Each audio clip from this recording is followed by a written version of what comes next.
Добрый день, дорогие наши зрители! Сегодня библиотека Некрасова продолжает свой цикл видеовстреч с ижевскими книгоиздателями. Очередным нашим гостем стал известный в республике ижевский человек. Алексей Владимирович Коробейников известен как человек военный, как деятель общественный, как писатель и, конечно же, как издатель издательства «Иднакар».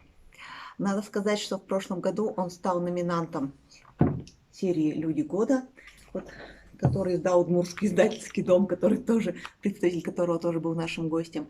И достаточно подробная статья о разных ипостасях Алексея Владимировича в этом издании представлена. Очень интересно. Ну, сейчас давайте непосредственно перейдем к нашему разговору. Алексей Владимирович, добрый день. Приятно вас видеть в стенах нашей библиотеки, тем более на фоне вашей книжной выставки. Все это ваше издание, да? Да. Это ваши авторские книги или вы издаете кого-то еще? Это в основном авторские книги, но это не просто авторские. Вот я вижу некоторые книги в соавторстве. Вот тут два автора. Угу. Это сотрудник и ветеран службы внутренних дел. Есть, конечно, тут и журналы, в которых авторов много. Но в основном, конечно, во всех этих изданиях мы публикуем свое, то, что сами пишем. Вычитала в альбоме «Люди года». У вас удивительно разнообразная судьба с разными этапами, с разными поворотами, с разными испытаниями. Как вы пришли к книгоизданию? Да, пожалуй, это так. Мне удалось очень много раз круто поменять и профессию, и судьбу. И получилось так, что во всех местах, где бы я ни работал, во всех ипостасях, я как бы достигал потолка, а потом либо было неинтересно, либо обстоятельства складывались так, что приходилось менять работу, менять место жительства. То есть я коренной ижевчанин, конечно, но и живу здесь уже 60 лет с перерывами на воинскую службу. Там уже, то есть меня уже никто не спрашивал, просто приходилось уезжать и все. В самом деле, несколько ипостасей, но, как мне кажется, они все вовсе не противоречат друг другу. То есть я начинал как студент исторического факультета, уже тогда занимался историей, уже тогда выезжал в экспедиции с Владимиром Емельяновичем Ладыкиным, известным нашим этнографом, Рифом Шакрасламовичем Насибуллиным. Участником наших экспедиций был Владимир Владимирович Напольских, ныне член-корреспондент Академии наук. Но получилось так, что я вот так вот прямо в науку не пошел тогда, а пошел служить в армию. А когда я пришел из армии после университета, получилось так, что я стал работать в области государственной безопасности, и в том числе и на аттестованной должности. Я закончил киевские высшие курсы КГБ СССР еще тогда и служил офицером после этого уже в Воткинске, в Ижевске. Потом получилось так, что я эту службу оставил. После развала СССР там творилось что-то, везде все разваливалось, как говорится. Я стал работать в бизнесе, и мне повезло, что я работал торговым представителем очень известных корпораций в Удмуртии. Это Риглис, жевательная резинка, и Procter & Gamble. Это целый широкий ассортимент товаров. Потом получилось так, что случилась авария, я стал инвалидом. Меня перевели в центральный офис Procter & Gamble в Москву, на улицу Таганскую. Я стал там работать в службе потребительского маркетинга. Потом получилось так, что там я ту работу потерял тоже. И вернулся уже в Ижевск, и вернулся к историческим исследованиям. То есть я взял, диплом свой достал и решил его использовать уже. Диплом историка. Почему это все близко связано с книгами? Почему? Потому что мы, историки, на самом деле работаем так же точно, как и оперативные сотрудники правоохранительных органов. Мы получаем информацию, которой у нас нет. И более того, которую от нас скрывают. Понимаете? Потому что преступник, он не... Это в кино он только сидит и раскалывается, и все рассказывает. На самом деле все это не так. Эту информацию надо получать разными способами. Точно так же и исторические книги. Вы думаете, пришел в архив, достал документ, в нем все написано, списал, в книжку поставил и все. Ничего подобного. Мы, историки, в отличие от краеведов, это краеведы, вот он нашел какую-то сенсацию, в газете опубликовал, и все, ее публикуют 40 лет одно и то же. Да?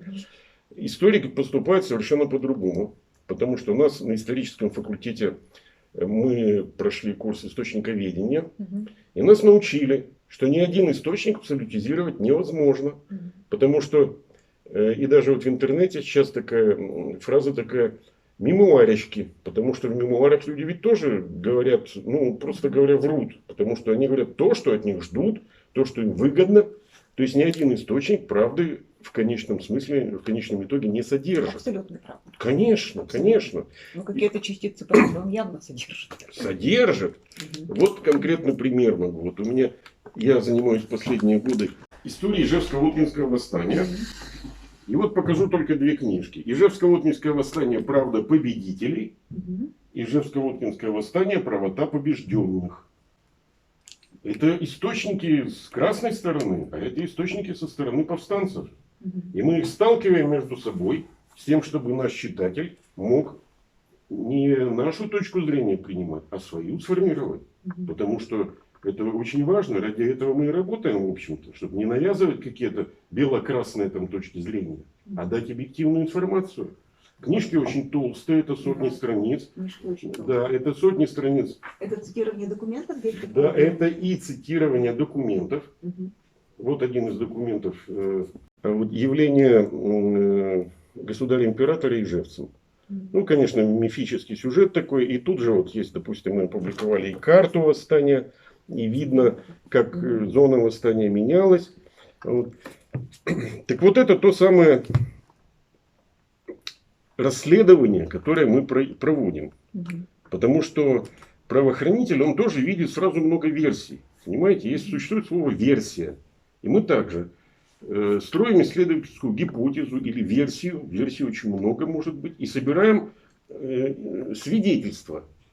И если у нас свидетельство опровергает нашу версию, мы строим следующую версию, другую версию. В моей практике был случай, когда я вот в какой же книжке, вот в одной из книжек опубликовал одну версию. Вот. Опубликовал. Через год или два выпустил вот эту книжку. А в ней я пишу прямо открытым текстом. Люди добрые, вот я тогда-то опубликовал вот это, так вот я сейчас нашел источники, и что я тогда писал, это не так. А на самом деле вот как было. Извините, люди добрые, простите, пожалуйста. И читатель это все понимает, потому что я с читателем не играю в прятки, там, как говорится. Я ему прямо все это показываю. Вот смотрите. А читатель вашей книжки где находит? Мы, если говорить об издательской стороне, вот то, что я говорил, это касается научно-исследовательской нашей стороны. И как это связано с издательством. И как это связано с моей предыдущей работой. Когда я пришел на работу в московский офис вот этой фирмы большой, известной, там все дело производства, все разговоры на английском языке. И у них прямо в офисе написано их лозунг, девиз «Invest in people». То есть мы вкладываем в людей. Работать надо не с цифрами, не с товарами, а работать с людьми. Потому что конечный потребитель всей нашей деятельности это люди, это не просто какие-то там товары. Не да? поспоришь. Да, конечно, конечно. Работать надо с людьми. Мы говорим о читателях. Я знаю своих читателей, вот по крайней мере по тематике Ижевского восстания, по фамилии, имени, отчеству. Их не так много, их около 100 человек во всем мире. Это, да, во всем мире. Это в Ижевске, в Удмуртии, в Перми, в сопредельных регионах. Израиль, Австралия, США и так дальше. И еще один лозунг маркетологии. To follow consumers' needs. Следовать запросам потребителя. Для этого потребителя или клиентскую базу свою надо создать. И у меня вот есть такой как бы customer book, список с адресами этих людей. Я выпускаю книжку, я им сразу рассылаю эту анонс. И они вот ее или заказывают, или в электронном виде посылают. Все мои книги представлены в электронной форме в библиотеках и в РИНЦе, Российский индекс научного цитирования. Насчет того, сколько у нас читателей, наверняка закономерный вопрос. Конечно, тираж этой книжки, ну, допустим, 100 экземпляров. А сколько его реально человек прочитал? Когда я начинал 15 лет назад, я завел аккаунт Google Books и стал туда книжки свои выкладывать. Google Books дает статистику каждый день. Сколько прочитали, откуда, из какой страны, сколько скачали и так дальше. И чтобы повысить себе настроение, я заходил на этот Google Books и смотрел эти показатели, как они растут, как здорово. Когда этот показатель достиг в месяц 10 тысяч, я перестал туда заглядывать совсем. Потому что процесс пошел, ведь мы тоже детей своих не всю жизнь опекаем. Они живут своей жизнью уже, они выросли. И книги также, они живут своей жизнью. И они уже все, они внедрились, так сказать, в целевую аудиторию, и они там благополучно живут. 10 тысяч читателей – это не 10 тысяч покупателей. Конечно, вот. Разумеется. То есть для вас это книгоиздание бизнесом не стало? Это плановая убыточная деятельность. Я трачу примерно 20 тысяч своих рублей каждый месяц. А количество покупателей я даже не могу сказать, потому что у нас целеполагание совершенно другое, понимаете? Совершенно другое. Мы не можем на этом зарабатывать. Хотя, наверное, можно сделать какой-то интернет-магазин. Мне то же самое говорят. Что ну вот 10 тысяч человек, ну хотя бы по рублю там за один клик, да, за скачивание. Уже у тебя 10 тысяч будет в месяц. Но ведь этим надо заниматься. Ну, да. Это надо держать бухгалтера, надо там все это, что-то оформлять. Мне совершенно некогда этим заниматься. Потому что жизнь коротка. Я вот в этом году, в 2021 году, уже 3 книжки издал. Уже. Потому что я просто спешу вот это все отдать людям. У вас очень большая писательская скорость или у вас такая наработанность материалов, то есть вам надо все это выплеснуть скорее? Потому что я понимаю, что сидеть в архивах, сравнивать материалы достаточно длительная и кропотливая работа. Конечно, конечно. И дорогая тоже, потому что там буквально за каждый скан берут деньги, там 30, 40, 50 рублей. Речь идет, это книжки стихов. Вот это рифмованная история, например. Или, да, или вот стоит книжка unum.ru, это современная уже вот 21 год. Это книга билингва, тут русские, удмуртские тексты. Удмуртские тексты Светлана Поторочина написала, вот она, русские тексты написал я. Многие тексты являются переводами. Есть стихотворение, которое вам сильно душу греет? Небольшое. Вот. Ну, я по-русски только что могу прочитать, например. Дело, что по-русски. Ну, вот, например, Светлана, моя соавтор и подруга, она живет в Вигринском районе. Видимся очень редко, к сожалению. Она живет в поселке Чутырь. Это на трассе. Есть все такой. знают по пельменям. Да. Здесь есть стихотворение «Чутырские пельмени», кстати, даже. Вот. Одно лишь стихотворение ее. Оно по-удмуртски называется «Читыр-чутыр». Вот, и мы сделали специально одним шрифтом русские тексты, другим шрифтом и с другим выравниванием удмуртские тексты, чтобы читатель видел сразу, на каком языке он читает. Я, конечно, по-русски почитаю. Наша речка не решится. Ей вообще бежать куда? То на север устремится, то своротит на юга. Если кто не отвечает на поставленный вопрос и туда-сюда виляет, словно у собаки хвост, кто с самим собой в споре, сам себе не командир, то в народе про такого говорят «читыр-чутыр». То есть название этой деревни возникло от виляющей речки. Да, да. Да, тут есть стихи о родине, о любви, о патриотизме и о тяжелом, так сказать. Задам опять коммерческий вопрос. Издательства же с авторов берут деньги за печать. Вы тоже берете с авторов таких? Нет. Можете себе позволить напечатать? Не в этом дело. Между нашими издательствами полностью, которое называется «Иднокар. Методы историко-культурной реконструкции», и издательствами, так сказать, официальными, разница принципиальная. Я уже сказал, что те издательства должны зарабатывать деньги, мы их как бы зарабатывать не должны. Но жить мы все равно должны. И издать что-то такое, что вот, как говорится, согреет душу одного только автора, и в издательском плане крестик будет поставлен, да, мы тоже не можем. Потому что, ну, конечно, мы должны тоже это как-то внедрять, Часть денег как-то должна вернуться нам, конечно. Вот. Хотя мы не платим ни своим редакторам, ни своим корректорам, ни То есть у вас все художникам. волонтеры? Конечно, все волонтеры. Вы Все. создали команду Да. осознанных волонтеров? Конечно. И сколько в ней людей, сразу же спрошу? Вариабельно. Понятно. На каждую книгу своя команда получается. Ну, есть костяк, там человек 5, 6, 10. Вот. Но каждую книгу, вот то, что я показывал, да, вот эту, рисунки здесь нарисовала моя дочь, которая живет в Казани, да. Она, естественно, тоже ничего за это не берет. Вот такие вот картиночки. То есть стихи я даю здесь русский, удмуртский текст, потом картиночку, чтобы понятно было, что это перевод к этому стиху относится. Вот. Вот. И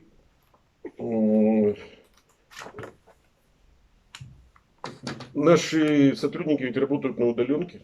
Многих из них я не видел никогда. Это люди работают, они живут в Перми. Вот сейчас у нас Дина Карепанова уже 4 года живет в Питере. Мы общаемся по интернету.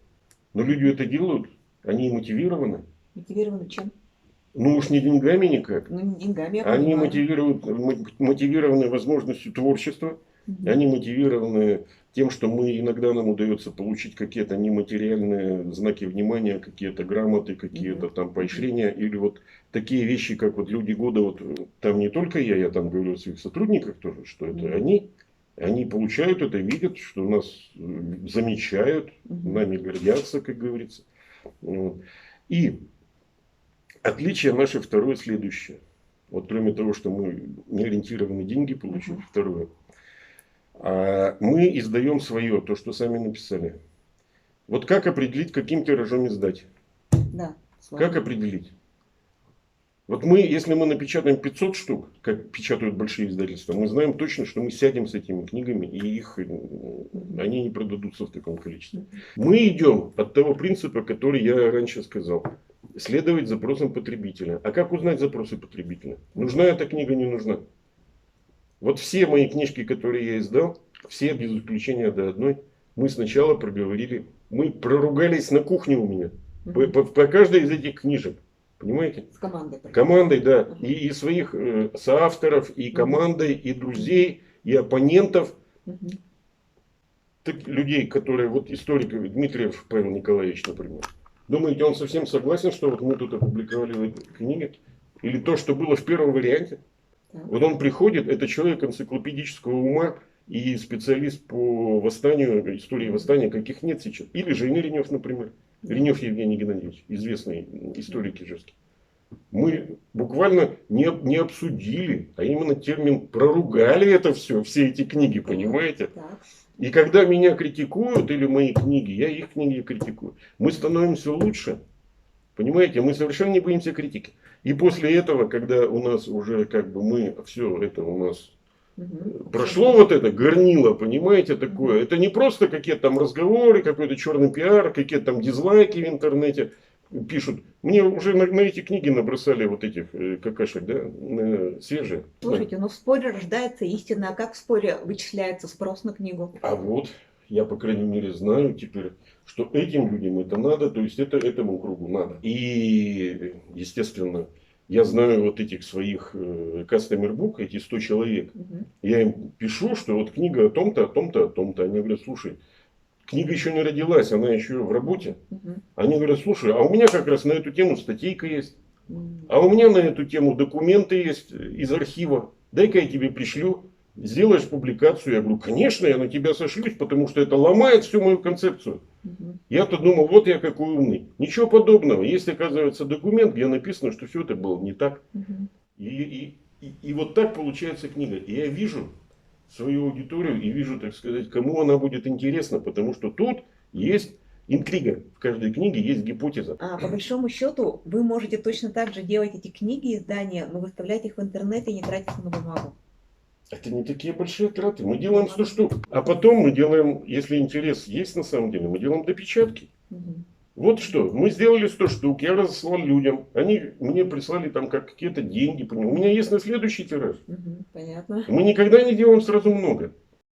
Вот вернемся к этим книгам, потому что не так давно отмечали столетие. Было столько опять сломано копий. И хотя музей Ижевска задавал тон разговору в плане миролюбивом, что давайте осмыслим и помиримся спустя век, да, примирение, насколько я поняла, не получилось. Бывает так, что кто-то покупает вот только эту вашу часть, а кто-то покупает только эту вашу часть и ссылаются только на них. Конечно. Да? Эти книги могут вообще слиться в одну когда-нибудь? Не знаю, но у меня вот еще есть участники Ижевского восстания. Тут списки всех, кто ушел тогда из Ижевска, кто вернулся.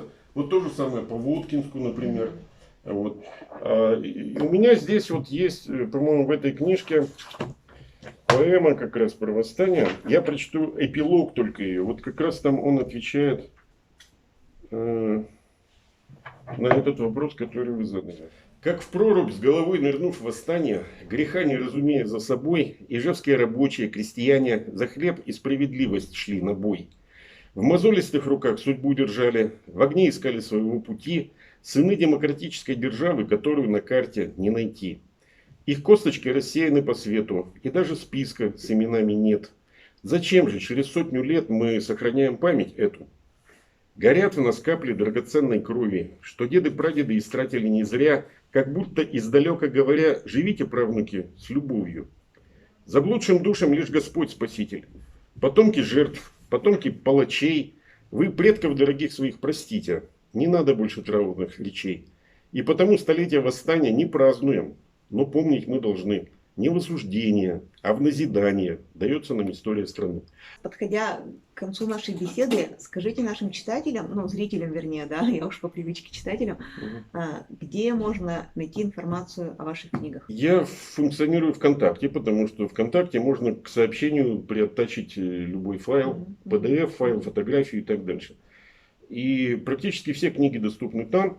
Ну, во-первых, они, конечно, доступны в библиотеках. Это Национальная библиотека Удмуртской Республики, это централизованная библиотечная система Ижевска, где мы сейчас находимся. Вот видите, это часть... в фондах уже, да? Это давно в фондах, но вот не все книги, это часть.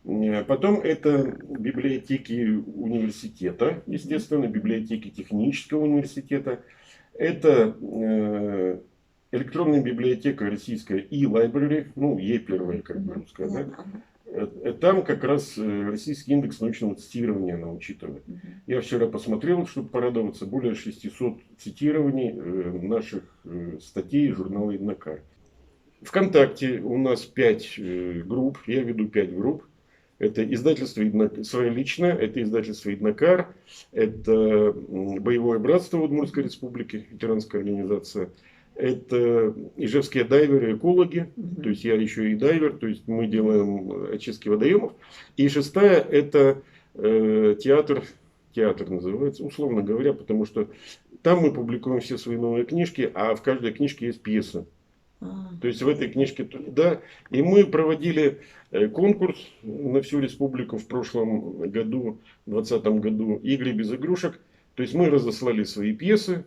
И через возможности Министерства культуры их раздали в районы. В районах там их поставили. Детские пьески, малолюдные, 5-6 человек там. Небольшие пьески, на 15 минут. Детские? Ну, в основном детские, да. Они были Мгм. поставлены детскими театрами. Они вот записали вот так же это все на видео. Нам послали, мы там подвели итоги, наградили. Но уже, к сожалению, все в виртуале, поскольку уже вирус напал. Да. Вот минимум 5 сайтов. Или в интернете можно, как-то вот мы делали тоже презентацию одну, и сидим прямо, я у товарища говорю, вот набери книжку «Баллистика стрел по данным археологии», как она в интернете представлена. Он говорит, 400 ссылок. То есть 400 сайтов, страниц личных, где люди перевыложили это все, где можно скачать это бесплатно. Но это просто громадные показатели. Ни одна бумажная версия такого не даст. Я нашим читателям, нашим зрителям предлагаю более короткий путь. Забить в поисковике Алексей Владимирович Коробейников, ижевский историк. И все ссылки будут ваши. Да, кстати, Большое в Википедии, кстати, есть про меня тоже статья. Правда, в удмуртской Википедии. Ничего страшного, дорастете до мировой. Да. Большое спасибо, Алексей Владимирович, за разговор. Я думаю, что книжки увидели, посмотрят, подумают, прочитают. И встречались мы не зря. Конечно, конечно. Спасибо. Спасибо.